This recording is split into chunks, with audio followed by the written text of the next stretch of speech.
Good afternoon, everybody. My name is Donna Fiesel, and I'm your host of Donna's Edge television talk show and radio talk show where truth matters. Thank you so much for watching every day, Monday through Friday, beginning at 2 p.m. as I get to ride home with you in the afternoon. It's always so fun and I always love talking with you. Continue sending email, donna@donnasedge.com. That's donna@donnasedge.com. You can find us on television. We are on Abundant Television, found on Roku, Apple TV, and Amazon Fire. And don't forget the podcast on thenewscasters.com. We are on the radio, WZLA, and they are a big powerhouse in country music right here in South Carolina. So we appreciate being able to be with you that way as well. Again, continue with the emails. I appreciate every single one. You know, I've got Kiel Pankonien with me right now. Okay, I mispronounced your name again. Yeah, it's Pankonien, but it's okay. Well, try Fiesel. I've been called Fiesel, Friesel. I'll just call you Kyle. How about that? That sounds good. Thank you so much for being with me today. I know you've got a great ministry going. You've already aired on the country station here, and people liked you. Well, so that was a good one. So let's go ahead and get a little bit more into the ministry and how and who thought up this ministry. It's a great one. Well, you know, it's 25 years old, and so the former founder and owner in 2000 was part of the power team. If you remember the power team, those are the guys that went around ripping phone books and bending things, and so you know, he came up with this idea of doing pro wrestling and doing ministry with it out of the power team. So, you know, 25 years he ran the ministry, and he had some health issues a couple years ago, and a major heart attack. Really shouldn't even be alive.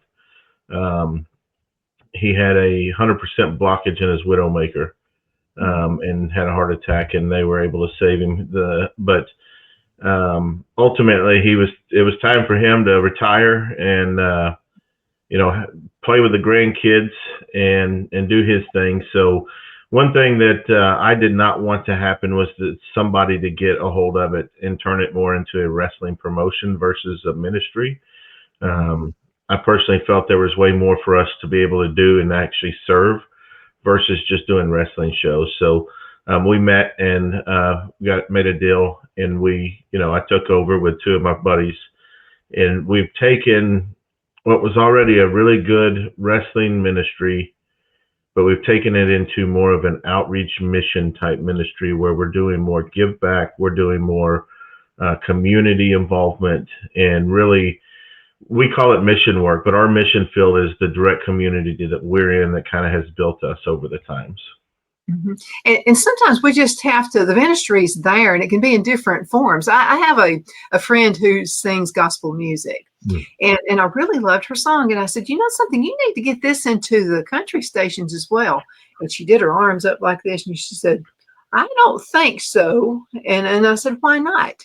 I said, think about the person who they're down on life. They're about to commit suicide. And this was like one of those good songs that would just get you rocking. And I said, think about that person. They're probably not going to turn in the radio on a gospel station. They could be sitting in a bar with the radio on, and they could hear your song. And that can make all the difference in the world. So ministry is not always inside a church. It's in our everyday lives. That's correct. And I think that's what makes us unique, because somebody that will never step foot into a church, they may love professional wrestling, and they come to a professional wrestling show, coming to watch wrestling. In our shows, every show you're going to get a testimony from one of our men, and you're also going to get a gospel presentation with an altar call to end. That's how we do everything we do. So you step into a wrestling show, and then you hear Jesus for the first time. And so somebody that doesn't step in the church but comes to, kind of like you, if they're sitting in a bar and they listen to a song and it hits them right, well, they come to a wrestling show thinking they're going to have a good time, and then they have an encounter with Jesus, and then that's whenever he takes over. We can plant the seed, and then he can water it and make it grow. So we've had several cases like that, and a couple just recently that have really been inspirational. What are some inspirationals that you would like to talk about? Well, Away. It was a couple shows ago, and I saw this group walk in, and we have majority of our wrestlers are part of our ministry. They're there every week. We work, we do Bible study together, but we also do have some wrestlers that we bring in. Mm-hmm. And so this group came in, and you could tell they came for the wrestling show. And after the show was over, one of the guys that we had brought in came up to me and wanted me to know that his friends were there, and they were atheists, and they came to watch him wrestle. Mm-hmm. But at the end of our gospel presentation, a little girl on the front row raised her hand and responded to the gospel. And one of the girls that was in this group that had come to see the wrestling show, she broke down and couldn't understand why. She had no clue. She just said that something about that little girl responding to what we were saying in the ring, made her emotional. And so what I was able to tell them was, that's the Holy Spirit trying to work inside of you, is what that is. The understanding is that is something that's working inside of you. So next time you have that feeling, at least you know what that is now. And then you grow from that. So, just the fact that simple small girl raising her hand triggered what I truly believe was the Holy Spirit in this person that didn't believe in God at all, enough to make her question what that feeling was. And we were able to provide an answer. Where does that go? I don't know. They haven't been back, but they may, because they love the wrestling show. So, we have those stories.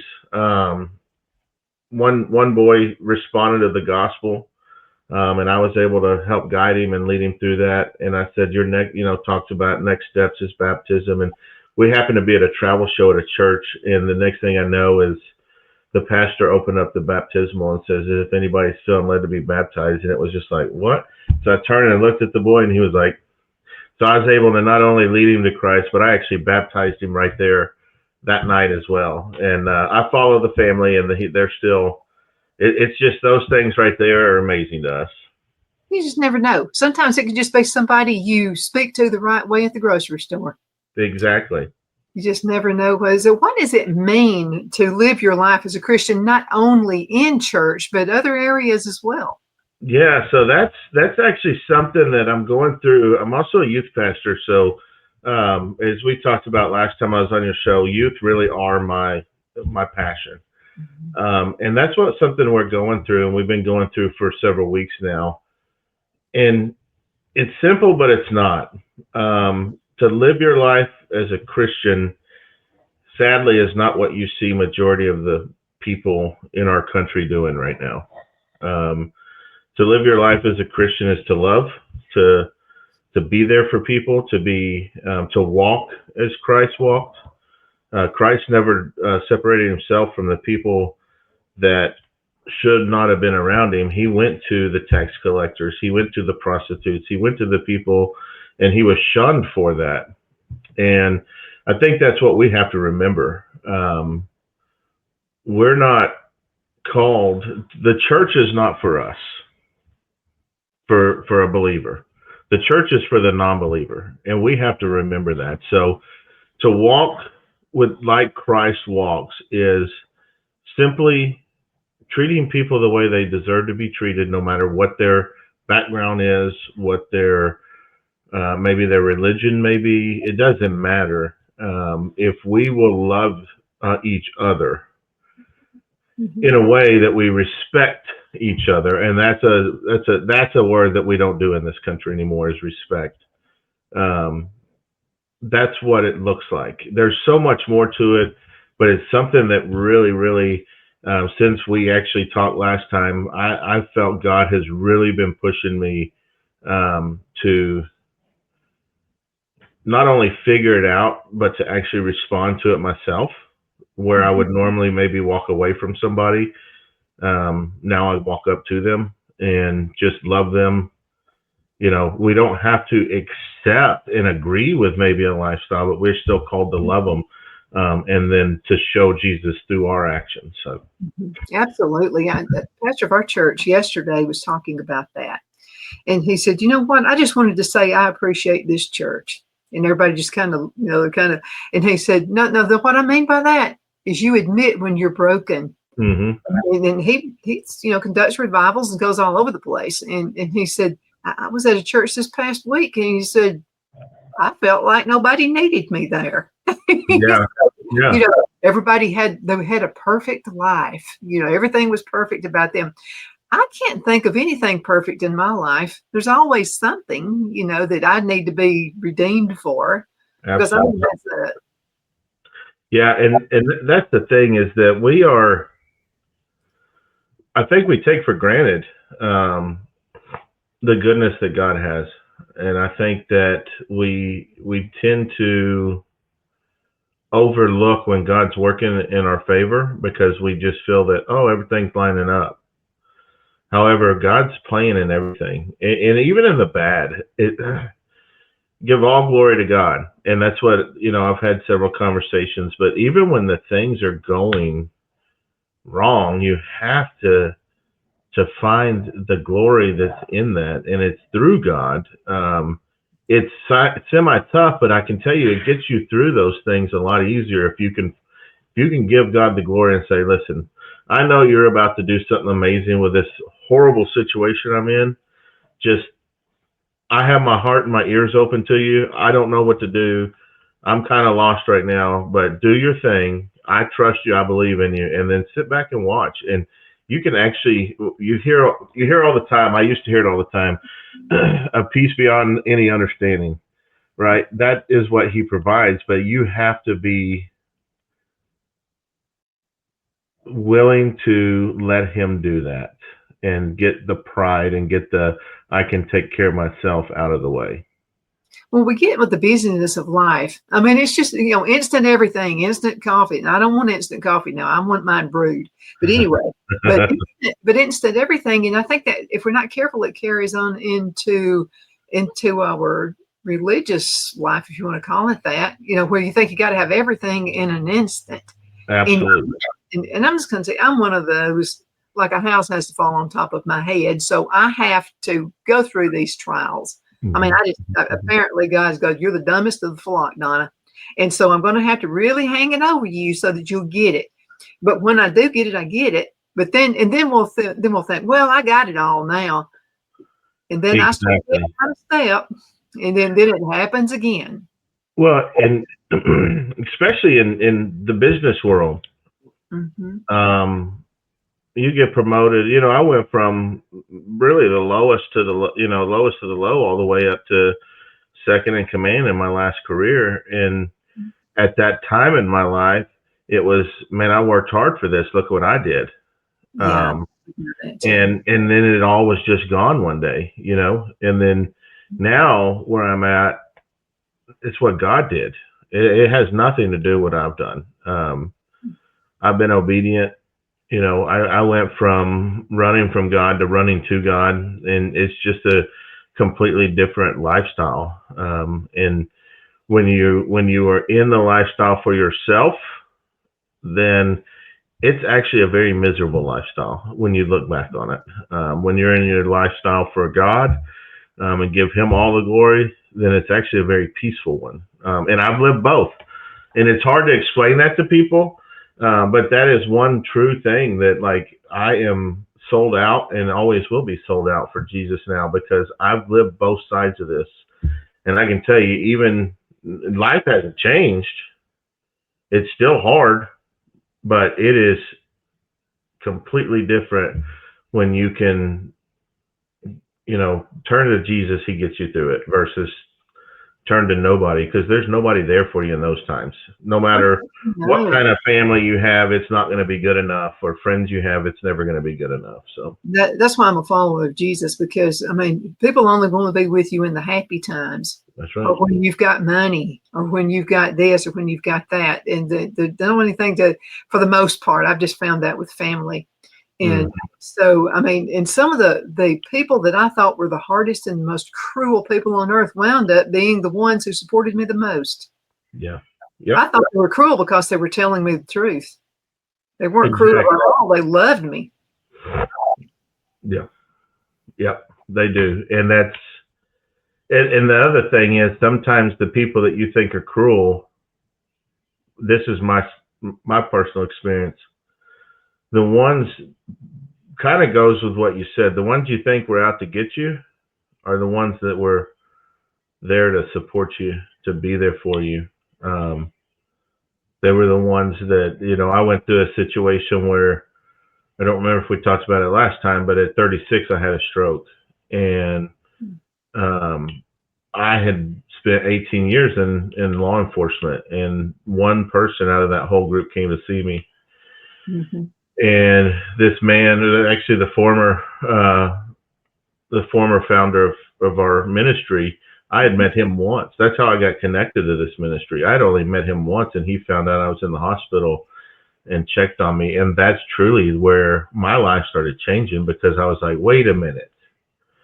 These people I've laid my life down for don't care. Mm-hmm. But this man I met once. And so that was the beginning of my new story. And it's now looking at it, it's all the people that I was shutting down and shutting out of my life that were the ones that were trying to get me through that time. I just didn't want it at the time. They'll be the ones who have your back.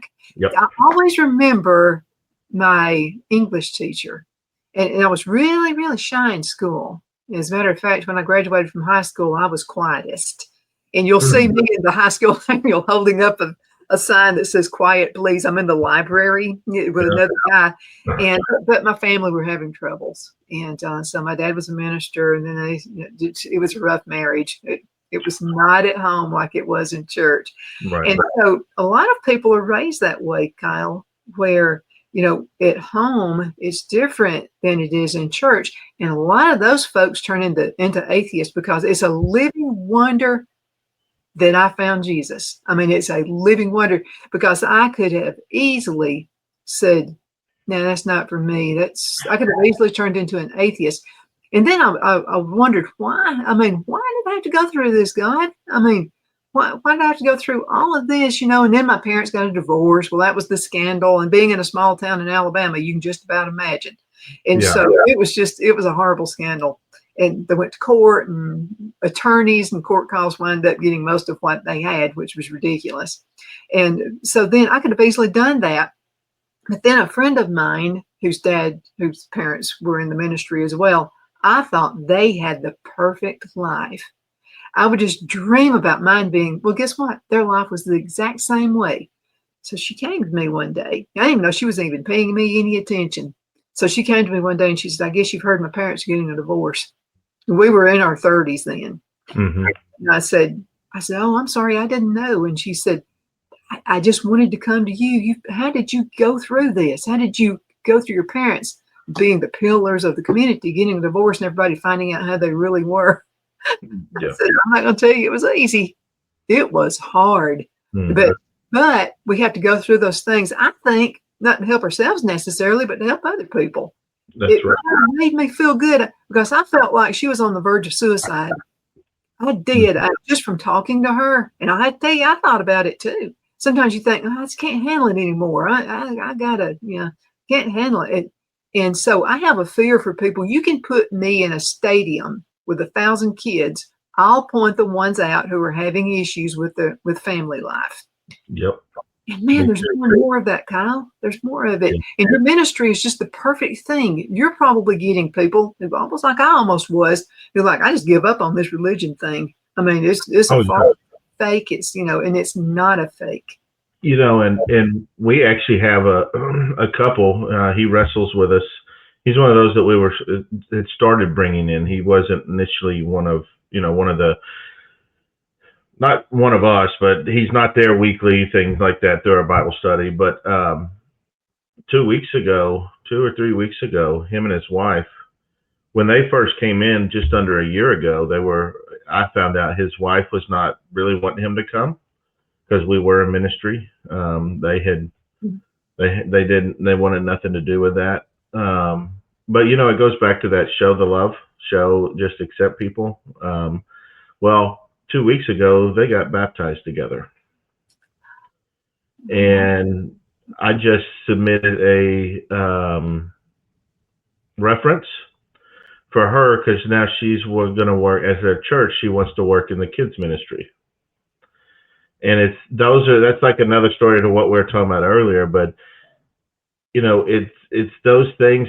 It's that type of thing which ruins our witness, not maybe your witness, but the Christian witness, because there's a lot of that. And I like to be the same everywhere I go. My wife's been very big on me. Don't be somebody different at home and somebody different at church. So I'm just crazy everywhere I go. I just make it a blanket thing. Well, she said what you get. Yeah.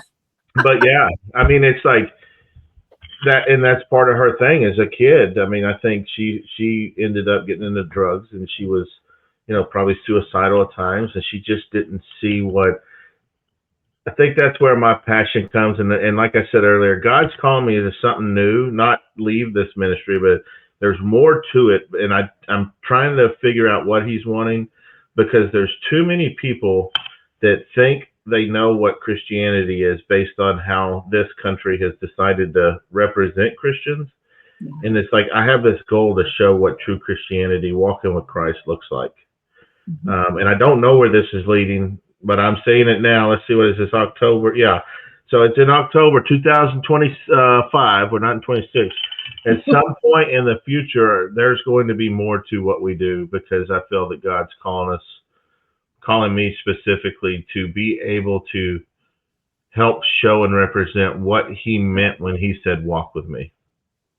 I like to call it you ever heard the song back in 1960s, Harper Valley PTA, where Jeannie C. Riley's singing this song, the Harper Valley PTA, and all these people, and of course she shouldn't have dressed in a miniskirt and all that kind of stuff, but the point is, all these people were against her in the town and ridiculing her and all this, and then she starts spouting it out what they're doing.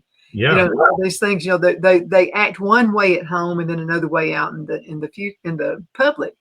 And I get it. I mean, I totally get it, because, and this is another thing about young people, and you're spot on with this ministry, Kyle. I mean, you're spot on, because with the kids, there are predators out there.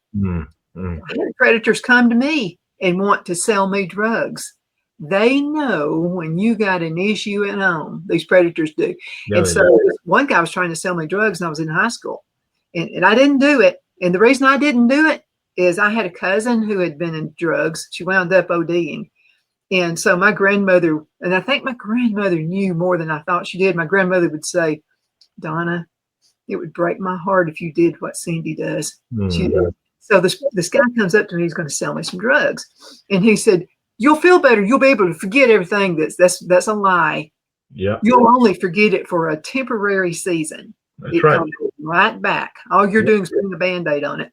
And so this guy walks up to me and wants to sell me some drugs. All I could see was my grandmother's face plastered all over. And I thought about it, though, Kyle. Of course. I thought about it. I almost did it. Yeah. I'm so glad I didn't do that. But my grandmother believing in me is the reason I didn't do it. And I think that our youth today even have it well worse off. And here's why. The internet, these games, Roblox. I don't really get what Roblox is, and I know that predators hang out in there. And it's all of this internet interaction that these kids have, and anybody can be anybody behind the keyboard. So you can pretend to be and I just watched something on this the other day. They'll get in there and pretend to be a 15-year-old kid, build a relationship and a friendship, and then be like, oh, hey, by the way, well, now the connection's already made. And the thing is that these kids, some are even, when I say kids, I mean, you should not have, and I don't want to preach to everybody, but I'm going to preach to everybody. You should never let your child, whether they're specifically if they're like 5 to 10, but even all the way up to 18, unfettered access that you are not monitoring on the internet. Get them a phone. Okay, everybody has a phone. Go through the phone. I think we did talk about this a little bit last time, but they don't have a right to privacy. They're your children, and you're the parent. And so whenever something happens and you've allowed them to have that opportunity where you're not looking and checking and just popping in, then don't sit there and say, I don't understand what happened. The internet happened. Satan hides in the internet, and that's exactly where he loves to any way he possibly can. Yep. And I'm just telling, and I agree with you. It's worse now than it was when I was a teenager. You have all this bullying that happens, and everybody wants to be part of a group, all of those things. And it's just, I don't know. Parents need to be nosy. I mean, I was a nosy parent, and I'm telling you, my son wasn't perfect, but I'm going to tell you what, I felt like God gave him to me. It's up to me to handle it. It's not up to teachers or anything. It's up to me. And I would just spot check his room. And he would say, well, Mom, you're not going to find anything in there. I'm not doing anything. But I wanted him to know. I was afraid because, he wouldn't be friends with everybody. So I was afraid somebody could hide something in his room. Not him. I was afraid that he'd get mixed up with somebody, and there they'd go home and hide it and stash in your room, Brad, so nobody will ever find it. And I wanted to catch something like that. I never did find anything like that. But you have to think ahead. And people say, well, you don't trust your kids. It's not the kids I don't trust. It's the predators who are out there who are trying to find ways to break up the family. And you're right. I don't trust my kids because they're kids. They're not grown. Their brain's not fully formed until they're 25 at best. And so you're right. 40 or 50. Yeah. I'm still working on it, I think. I don't know. I tell people I grew up once and I didn't like it. So now I just keep acting like a kid. But it's not that I don't trust them in a way that they can't do anything, but I don't trust them because they don't have the brain formation yet to be able to choose some of the right from wrong. And so, but again, they're kids, they're children, they're your children. And I'm not going to let some friend come and search my son's room but that's my son. And that's, it's my house. And so he knows. All I have to do is say, give me your phone. He's like, uh-oh. But I am very blessed. I do want to say this. I'm very blessed. My son's 17. He'll be going to college next year. Hopefully this week we find out if it's going to be the University of Arkansas, actually. Man, all the things that I did wrong in life while he was alive, the thing I did right was being a father. And I have a son that is a man of God and lives and walks that way. And it's crazy at his age, but he had a friend that he was talking to a lot, and I said, hey, you hadn't been talking to your friend. What's going on? Oh, they do a lot of drinking and I don't want to be around that. Oh, that's great. Okay. I was almost like shocked because even though I know he's a good kid, he's still 17. And so make those decisions on your own at that age is just amazing. So, and I was for 10 years of his life, I was not on the path with God. I was running and I was mad and I was angry and I was dealing with, what later came out to be PTSD and stuff that I didn't at the time. But, I'm just proud of him. I could talk about him for, any day, any time, but he is what it looks like to walk how Jesus is. Is he perfect? No way. Does he have an attitude? Well, I knocked the attitude out of him. Absolutely. But man, I can truly have a feeling of trust where if he gets into a situation, I believe that he will call me because I've always given him that attitude or that out. If you're in something that you just can't deal with and you need help, call me. I'm not going to be mad. We may talk about why you got yourself into that, but I'm not going to be mad. And I don't know if I did anything wrong in life. The one thing I feel that I've done so far that was halfway decent was being a dad. And that's what we're missing in this country is we don't have dads that will step up and not only be the authority figure for their kid, but be the best friend of their kid. You can be both, but you can't be your kid's best friend without the fear of the Lord, to where if I look at him, he knows I'm going to get up and do some whipping, So anyways, I could go on forever with him, but I'm proud at least that I did one thing right in life. Well, I think you've done a lot of things right, but knowing that there's a consequence for what you do, that kids are not feeling that anymore. No. And so anyway, they have to. Let's go into a commercial break. I can't believe half the show is already over. It's been We'll be right back, everybody. Twin City Used Car Sales has been serving drivers in the Northeast Alabama area for years with a quality selection of late model used cars, SUVs, and pickup trucks. On top of our extensive selection and competitive prices, we offer professional auto financing services for used car buyers of all credit levels. Whether you've just begun your search or you're ready to secure your next vehicle, at Twin City Used Car Sales, you will drive away with the vehicle of your dreams. The sales and finance staff at Twin City Used Car Sales looks forward to serving you, and you can apply for financing online before your visit to our used dealership in Gadsden, Alabama. Check us out on the web at twincityusedcars.com or go by our location at 901 First Avenue, Gadsden, Alabama. We sincerely look forward to serving you.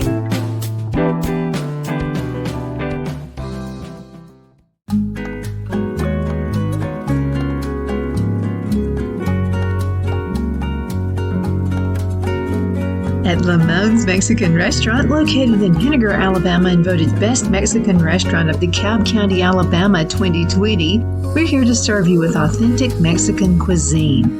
Order easily online by going to lamonsmex.com or call 256-657-3999 to place your order. We're open Sunday through Thursday 11 a.m. to 9 p.m. and Friday and Saturday 11 a.m. to 10 p.m. Whether you're celebrating a cozy date night for two or a celebration for a crowd, at Lamone's you'll love our atmosphere and friendly servers. Thank you for dining with Lamone's Mexican Restaurant.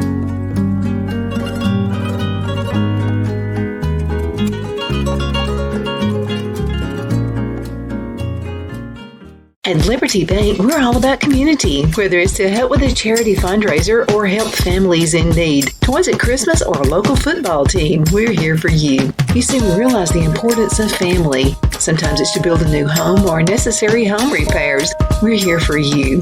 If you like the feel of a small town bank with all the conveniences of a big city bank, we're here to serve you. You will find us at any of our convenient locations in DeKalb, Marshall, Etowah, and Blount counties in North Alabama. You can call and speak with any of our friendly staff at 256-659-2175 or check us out on the web at libertybankal.com. And thank you for your support of our community. Member FDIC Equal Housing Lender.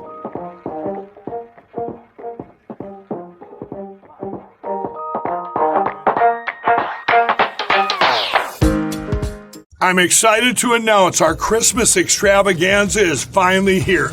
Get this season's flannel sheets for as low as $59.98. They won't last long, so get them while you can. Our famous My Slippers, they haven't been on sale for over a year. Regularly $119.98, now only $59.98.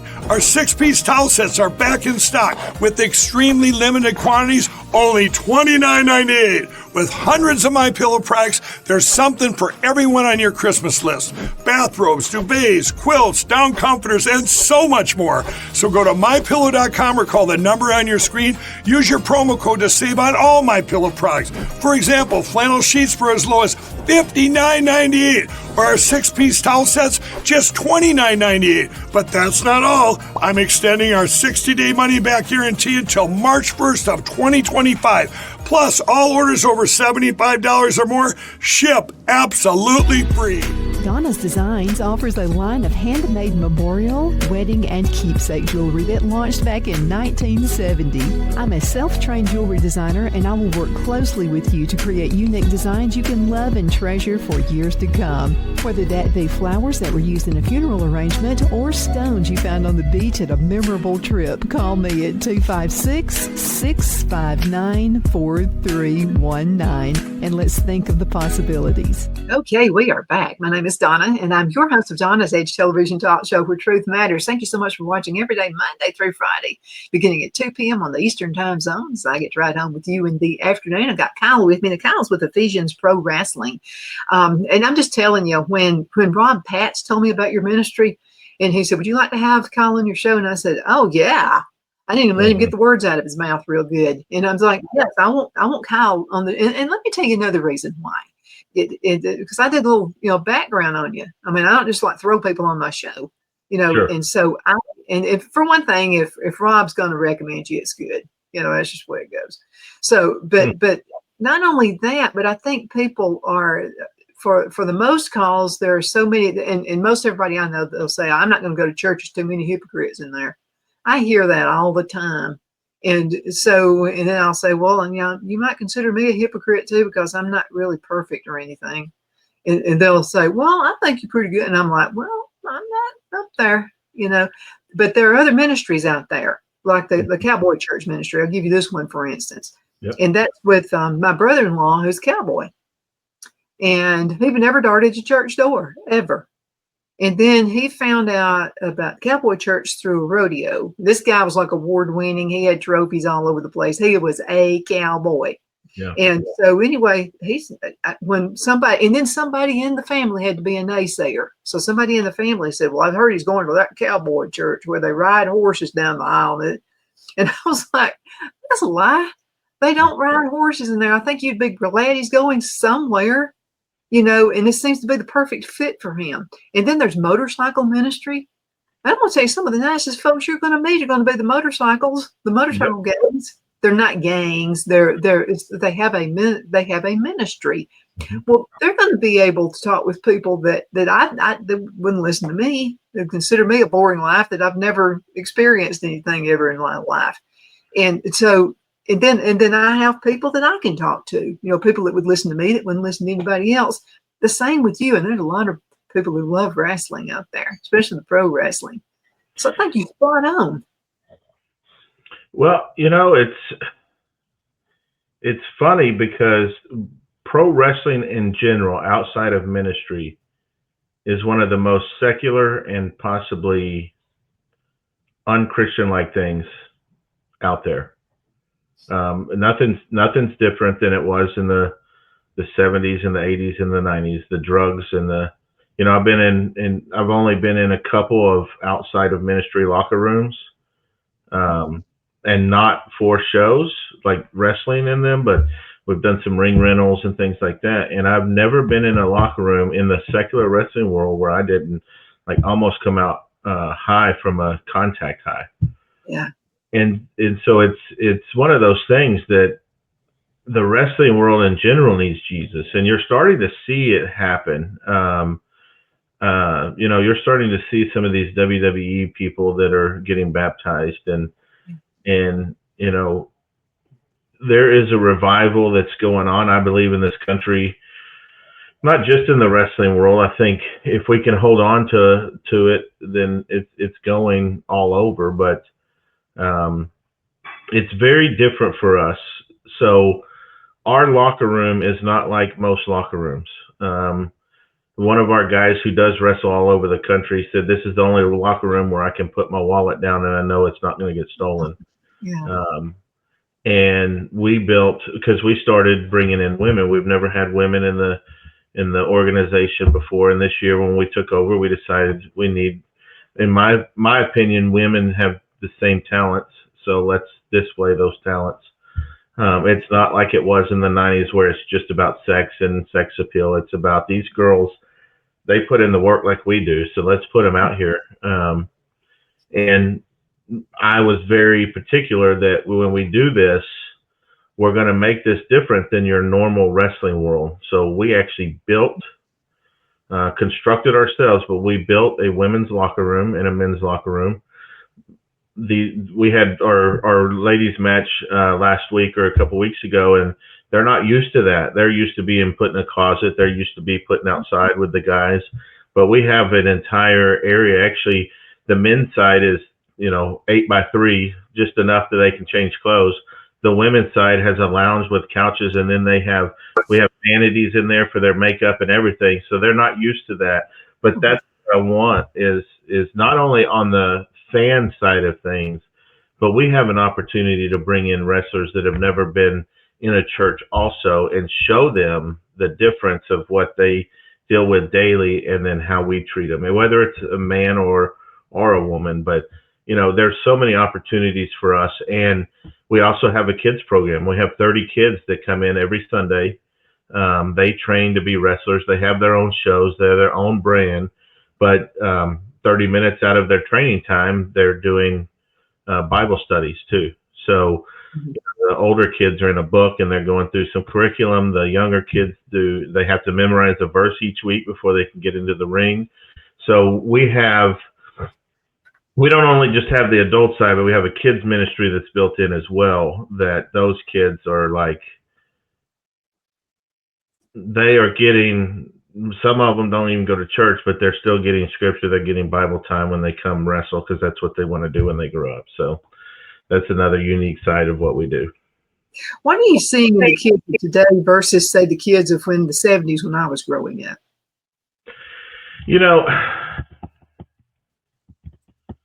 I think it's hard to compare, and here's why. I think in the 70s, which I didn't grow up, I grew up in the 80s, but I think even when I grew up, or even in the 70s, church was still important at that time. Yeah. And I know in the 70s, it was kind of like where we're facing now, but church was still very important, especially down here in the South where we are. It's the Bible Belt for a reason. I got a fly that just entered my house. But it was important. So, youth groups back in even my day were humongous. We were always together. We were always doing things, but today they're not. Like my youth group, we have like 15 kids, which is big for us, because when they called me to this church, it was specifically, they did not have a youth program. They had youth with no program. So I came in and helped them kind of build the program, and we went from 4 or 5 to we're at 15, 20, depends on the Sunday and the Wednesday. But I think what's hard now is that church is the weird thing now versus back then. So being a Bible believer, or even believing in Christ or talking about church, is very weird to do outside of those. And that's where I try to make these kids realize, you know what? And I have a shirt that says I'm weird. And the reason I wear it is because people say, oh, you're weird. And they'll make a comment. Well, now I can tell them why I'm weird, because I believe in Jesus. And so that's what I'm trying to tell these kids. Don't, Romans 1:16, do not be ashamed of the gospel. Don't be ashamed. Go out there and feel free and confident. And if you're being made fun of because you go to church, or that you maybe bring a Bible to school or whatever, guess what? Jesus was too, and he told us we would be. So the priorities of kids, and quite frankly, the priorities of parents now, are totally worldly versus spiritually. And so that's where I think everything's changed over the time that they're in right now, because religion or church or faith or whatever you want to call it is second nature versus first nature. Well, and then too, back in my day, we still had those grandmas that were grandmas. Grandmas aren't grandmas anymore. No, but my son's grandma is, because she'll put a whipping on him like she did me when I was growing up. Well, those grandmas would want to teach you how to cook. Yeah. They would want to teach you how to do different things. And the grandpas wanted to teach you how to fish, how to hunt, how to do all those things. And so, especially, I feel sorry for men. I really do, because there's been this long thing about trying to feminize men for decades now. And it's not the kid's fault. It's it's just the way the world is. Of course, you can always see a different way, but what I'm saying is you're absolutely correct when you say things are different now than they were back then. Mm-hmm. They are, and it's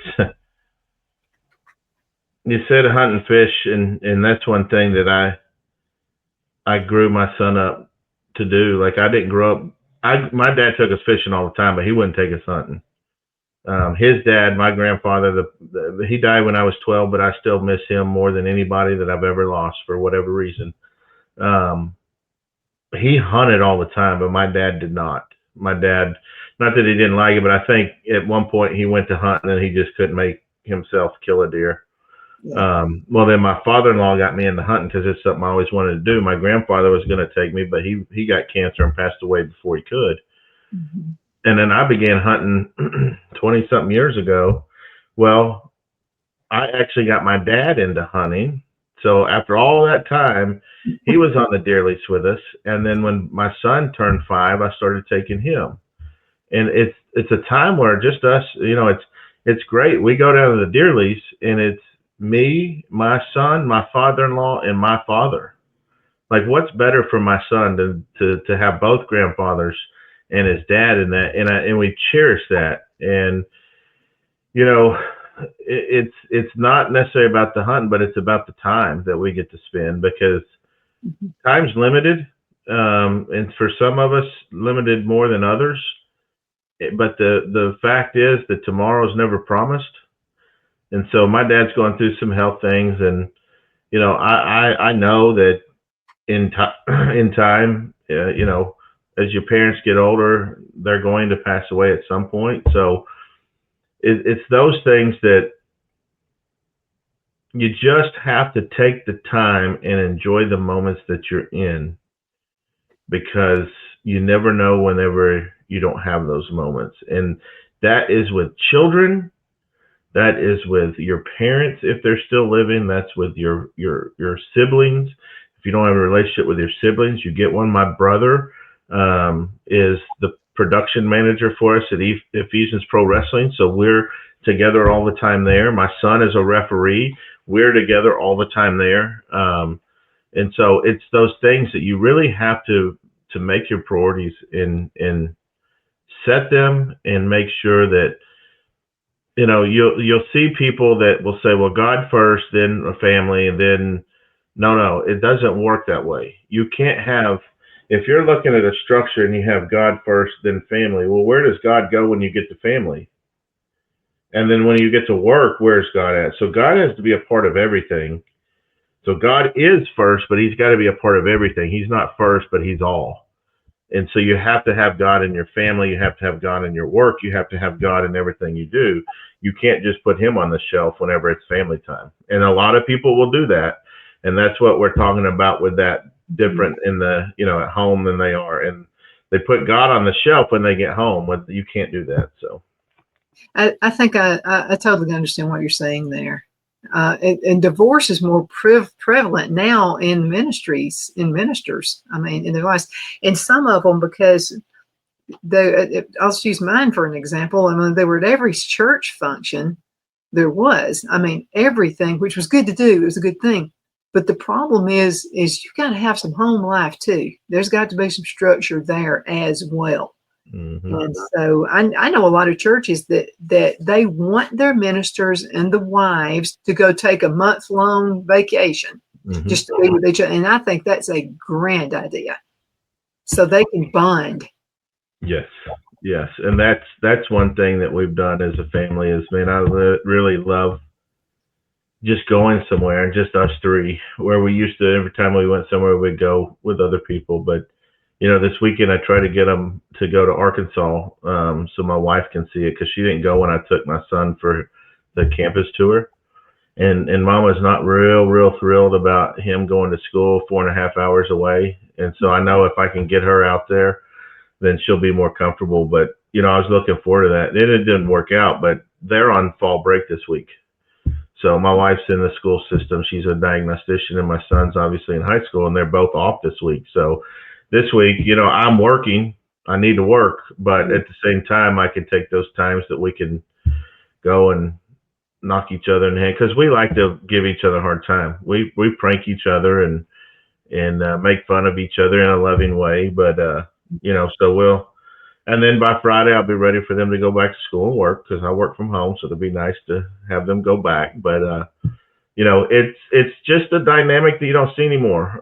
Family is dad at work all the time. A lot of times mom at work all the time, the kid at home by themselves all the time, and they're going here and going there, and you may catch each other on the weekend if you're lucky. But we make sure that we have that time that we can at least spend with each other, even if we don't really talk. We're all in the same room, and maybe we're watching TV or she's doing some more. But if we're all in there, like last night, my son had some homework to get done, so he was on the couch working on his homework. I was reading my Bible and my stuff for tonight, because we have Bible study for EPW, and then my wife was doing whatever on her phone. We were all in the same room doing that, so if we wanted to talk, we were there. And so I hate it whenever my son's in one room, she's in one room, and I'm like, no, everybody, at least for a little bit, come in here. Until we get on each other's nerves, then I say, okay, break, get out of here. Yeah, we'll break it up. Yeah, because we're normal. And I think that's what people forget about ministers. I think that's what people forget about preachers. I think preachers even forget that about themselves. They are humans. They are not, and even though they're held on a higher standard, they're not higher authority. They're not higher people. They go through the same things that me and you go through. Mm-hmm. And if they can admit that, and that's why I'm very big on admitting it. I go through my own struggles. I go through my own sin. But I also repent. So when people look at a pastor and, oh my gosh, this happened. Well, why wouldn't it? They're human. And even pastors have to realize that. So, I just like being the same way. Wherever we're going, I'm going to be the wild, crazy one that always makes, loud noises and gets attention and things like that. That's just who I am at home. You can ask my wife, and that's who I am in public. Let's talk about the industry, about the ministry. I mean, not industry. And let's talk a little bit more. If someone wanted to be involved in the ministry, what would they need to do? They can reach out. So our ministry is based in Fate, Texas, which is about 40 miles east of Dallas. And so as far as being an active part, if they're semi-local, we meet every Monday and Thursday, and then we have shows on Saturday. So, if they want to be a wrestler, we have wrestling school. If they want to be a ref, we have ref school. If they want to be just a volunteer and help out wherever, maybe set up the ring on travel shows or whatever. We just have guys that come in on Mondays that really don't have a role per se, but they're part of the ministry, because Mondays the wrestlers train from 7 to 9, and then from 9 to 10 we do Bible study every week. Doesn't matter if it's a holiday or what, we will do Bible study. And so we have about 40 men that come in on Monday nights, and we socialize. Some of the guys are training, some of the guys are maybe setting up, some of the guys are just talking, but it's socializing with Christian men. So to be a part of us in the active role, you just reach out to us. We have a website, we have Facebook, email, phone, everything.